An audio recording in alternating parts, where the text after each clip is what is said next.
প্রিয় বন্ধুরা, আসসালামু আলাইকুম। সবাই কেমন আছেন? আলহামদুলিল্লাহ, আমি আপনাদের দোয়া ভালো আছি। অনেক দিন পরে আপনাদের মাঝে আসলাম। একটু নানান প্যারায় ছিলাম, কাজ ছিল। তো গাছ থেকে আজকে সবজি পারবো। দেখেন কইগুলি কীরকম হয়েছে, পোকা ধরে গেছে।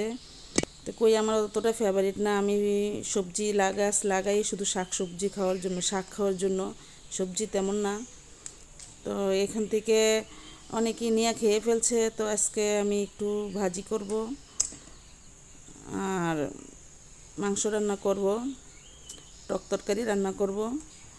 তো কয়েকটি কই ছিঁড়ে নিচ্ছে, উপরে পোকা কিন্তু কাটতে গেলে ফ্রেশই থাকে না। আমি এই প্রথম খাইলাম, আমার জায়েরা নিয়ে খাইছে অনেকবার। আমি শুধু শাক খাই।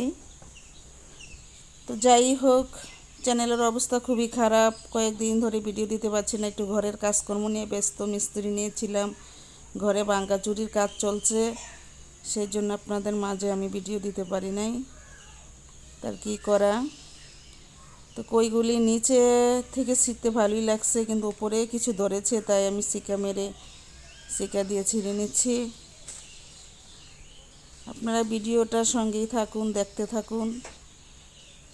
অনেক দিন পরে ভিডিও, অনুরোধ রইল সবাই দেখার জন্য। দেখবেন, ফুল ভিডিওটাই দেখবেন, তা নাহলে সমস্যা।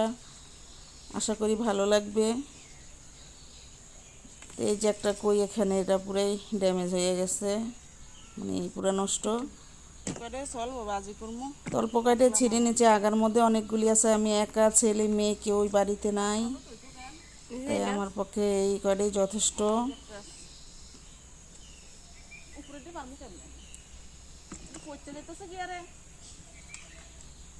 এখন এই যে কইটা দিয়ে পাকতে গেলে গাছটি দেবো সিরা, এই কয়টাই চলবো।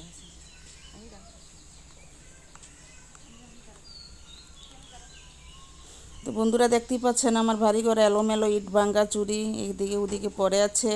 আর আমার এই সিঙ্কটা আমি এখানে এনেছি, এটা অন্যদিকে ছিল। মানে রান্নাঘরটা তো ঘরের ভিতরে বারান্দায় ছিল। তো বারান্দা থেকে আমি সিঙ্ক তাক যা আছে স্ল্যাব সব এনে বাইরে ফিট করছি। ঘরে আমি টাইস করে নতুন করে রান্নাঘর করব। এদিক দিয়ে গাছের কাঁঠাল একটা পইড়া গেছে, শাশুড়ি মাইনা দিয়া গেল, পাইকা পইড়া গেছে। আমার 5টা গাছে কাঁঠাল ধরে, খাওয়ার মতো লোক নেই। আর বিক্রিও তো করা সম্ভব না, সবার কাছে কাঁঠাল আছে, আর বিক্রি করা তো শখ নাই। বাড়ির সবাইকে নিয়ে খাই, যেহেতু আমার জায়েদেরকেও গাছ নাই, তো সবাই আমার গাছের কাঁঠালে নিয়ে খায়। আর এই হচ্ছে গুঁড়া মাছ, টক রান্না করব। তো আমি মাছগুলি ভালো করে ধুয়ে নিচ্ছি। আর আমার ঘরের ভিতরে কি কাজ চলছে এগুলি আমি এখন শেয়ার করব না, আস্তে আস্তে ধীরে ধীরে করব, একটু ঝামেলায় আছি। আর বাইরের কাজও পুরো সমাপ্ত হয় নাই। তো একটু কাঁঠালটা ভেঙে দেখি কি অবস্থা। জায়েরা কিন্তু সবাই দাঁড়ায় রয়েছে ক্যামেরার পিছনে খাওয়ার জন্য।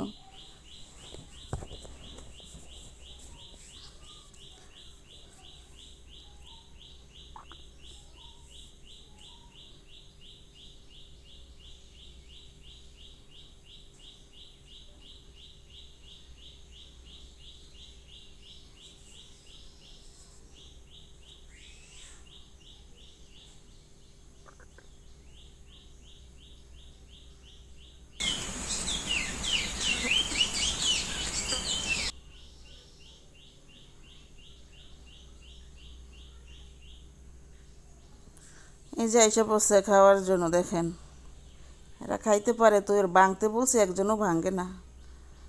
শাশুড়ি মেয়েও দাঁড়ায় আছে নাতিনকে নিয়া।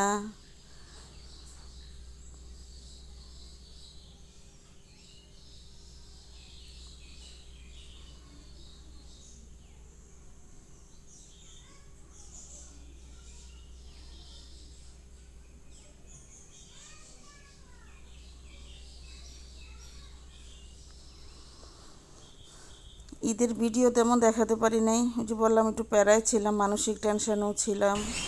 শারীরিকভাবে আমি কিন্তু আজকে খুবই অসুস্থ, জ্বর গায়ে। আমাকে দেখি হয়তো বুঝতে পারছেন। তো কাঁঠালটা আমি বাইরেই রেখে দিব, যার মনে চায় সে এসে খাবে, খাওয়ার মতো কেউই নাই। আর এখানেই বেশিরভাগ থাকে কাঁঠাল, বাইরে রান্নাঘরে রেখে দিই, জায়গা এসে মন মতো খায়। আমি ঘরে নেই না, কারণ ঘরে নিলে মাছি মুছির ভেজাল আছে। তো কইগুলি একটু কেটে নিচ্ছি, ভাজি করব আজকে, কিন্তু রান্নার ভিডিও দেখা সম্ভব নয়, ভিডিও লং হয়ে যাবে।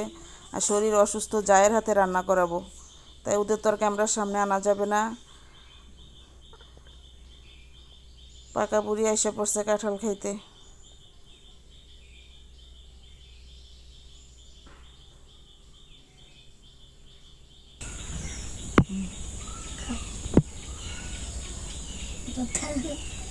খাও খাও খাও।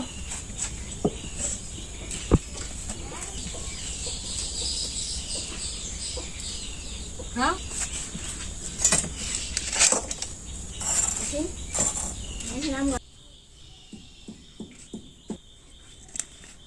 এই পিচ্ছিগুলি হচ্ছে আমার দেবরের মেয়েরা, দুই দেবরের দুই